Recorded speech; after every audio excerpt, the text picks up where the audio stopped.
The Devil's Eye Cave system in Florida is a diver's paradise, but it's also known as the Killer Cave. For a reason, in 2013, experienced diver Carlos Fonseca embarked on a dive with his team, but a series of tragic events unfolded. What went wrong in the depths of Devil's Eye that led to this devastating outcome? Watch till the end to uncover the full story of the Devil's Eye tragedy. Carlos Fonseca, a seasoned diver from Caledon, Ontario, had a passion for exploring the underwater world.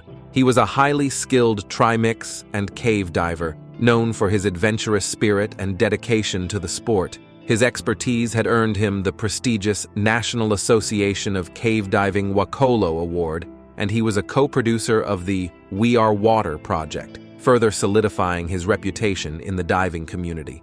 On Thursday, August 8, 2013, Carlos and two of his longtime diving companions embarked on a journey to the Devil's Eye Cave system in Florida. The drive from their home base to Ginnie Springs, a popular diving destination in Gilchrist County, Florida, took roughly an hour. The anticipation was palpable as they approached the site of their next underwater adventure. The Devil's Eye was a world-renowned cave system, celebrated for its breathtaking beauty and crystal-clear waters. However, it was also infamous for its inherent dangers, earning it the ominous nickname Killer Cave. Prior to Carlos's ill-fated dive, 28 lives had been lost in its depths. The cave system consisted of two main entrances, Devil's Eye and Devil's Ear. These two openings quickly merged underwater into a vast, interconnected gallery, forming a network of tunnels and chambers that stretched for an astonishing 9,144 meters. This immense underwater labyrinth held a mystique that captivated divers worldwide, promising endless possibilities for exploration. The entrance known as Devil's Eye, where Carlos and his team began their dive, was a circular opening, approximately 6 meters in diameter and depth. The water within the cave was exceptionally clear, with visibility reaching up to 30 meters or more. However, this clarity could be deceiving, as it masked the potential hazards that lurked beneath the surface. The Devil's Eye cave system was a complex and challenging environment. The tunnels and chambers varied in size and shape, with some passages wide enough for multiple divers to swim side by side, while others required careful navigation through narrow, winding corridors. The cave's intricate layout and the absence of natural light beyond the entrance created a disorienting environment, making it crucial for divers to rely on their training, experience, and specialized equipment. Due to the inherent risks involved, only certified cave divers were allowed to explore the Devil's Eye. Even then, they were limited to venturing only as far as they could see using natural light. This rule was a safeguard designed to prevent divers from becoming lost or disoriented in the vast, dark maze of underwater passages. As the divers geared up for their descent into the Devil's Eye, a critical oversight would set the stage for a tragic turn of events. Carlos was preparing an 80-cubic-foot aluminum tank labeled for oxygen use with a maximum operating depth of 6 meters. He intended to use this tank as a stage bottle, an additional air source to extend his dive time and allow for deeper exploration of the cave. Carlos's teammates noticed this unusual setup and voiced their concerns. The oxygen tank, as its label clearly indicated, was not designed for use at depths beyond 6 meters. Breathing pure oxygen at greater depths could lead to oxygen toxicity, a potentially fatal condition. However, Carlos, confident in his own abilities and dismissing their concerns, assured his teammates that he had filled the tank himself and that it contained regular air, not pure oxygen. Despite their reservations, his companions ultimately deferred to his expertise. After all, Carlos was a seasoned diver with a reputation for meticulousness and a deep understanding of diving procedures.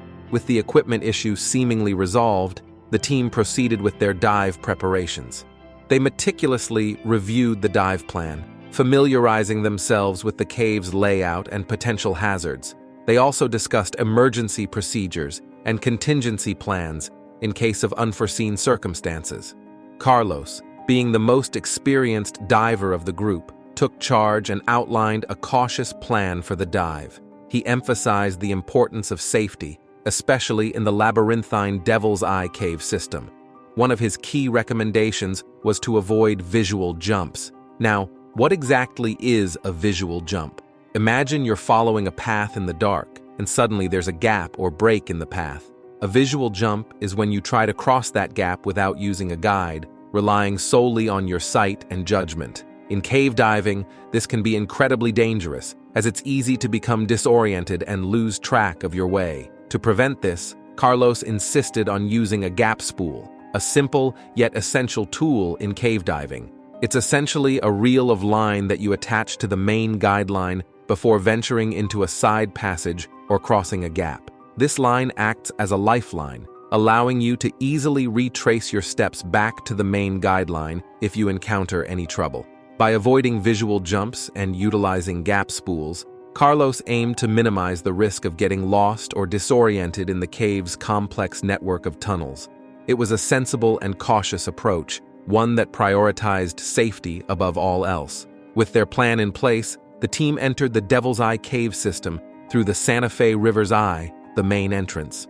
The crystal-clear water beckoned them into the depths, promising an unforgettable adventure. But as they ventured further into the darkness, little did they know that a fatal mistake was lurking beneath the surface. The dive began uneventfully, with the team smoothly navigating the initial sections of the cave. Carlos, as the lead diver, confidently guided his companions through the submerged passages, their lights piercing the darkness.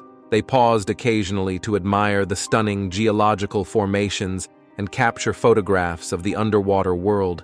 However, unbeknownst to them, a silent threat was brewing beneath the surface. Carlos's decision to use an 80 cubic foot aluminum tank labeled for oxygen with a maximum operating depth of 6 meters as a stage bottle at greater depths would prove to be a fatal mistake. As they descended deeper into the cave, the increased pressure intensified the effects of the high oxygen concentration in Carlos's tank. Approximately 122 meters into the cave system, disaster struck. Carlos began experiencing the telltale signs of oxygen toxicity: nausea, dizziness, and muscle twitching. His body succumbed to seizures, his movements becoming erratic and uncontrolled. Within moments, he lost consciousness, his limp body drifting helplessly in the water at a depth of 26 meters. The cause of Carlos's rapid decline was the dangerous combination of high oxygen concentration and depth. The partial pressure of oxygen in his system soared to a critical level,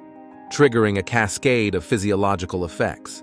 Oxygen toxicity, or oxygen poisoning, is a serious condition that can damage lung tissue and impair brain function, ultimately leading to unconsciousness and, in severe cases, death.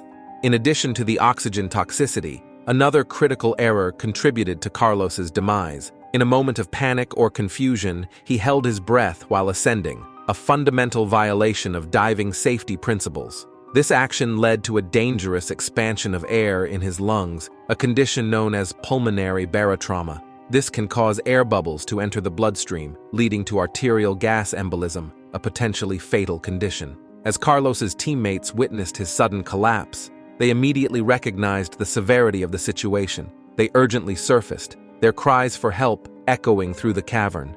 Other divers, including experienced cave instructors, rushed to the scene, pulling Carlos's unconscious body to the shore. They initiated CPR, hoping to revive him, but their efforts were in vain. Carlos was transported to the hospital, but despite the best efforts of medical professionals, he could not be saved. The diving community mourned the loss of a skilled and passionate diver, his life tragically cut short by a series of preventable mistakes. In the wake of this tragedy, Carlos's friends and family grappled with shock and disbelief. How could such an experienced diver make a fatal mistake? The investigation revealed that Carlos had filled his own tanks, leading to the high oxygen concentration that proved deadly. Additionally, his decision to hold his breath during the ascent compounded the problem, causing a fatal lung injury. This tragic incident serves as a stark reminder of the importance of following safety protocols in cave diving. Even experienced divers can make mistakes, and those mistakes can have devastating consequences. Carlos's overconfidence and failure to double-check his equipment ultimately cost him his life. Don't miss our next video, where we'll delve into another chilling cave diving tragedy.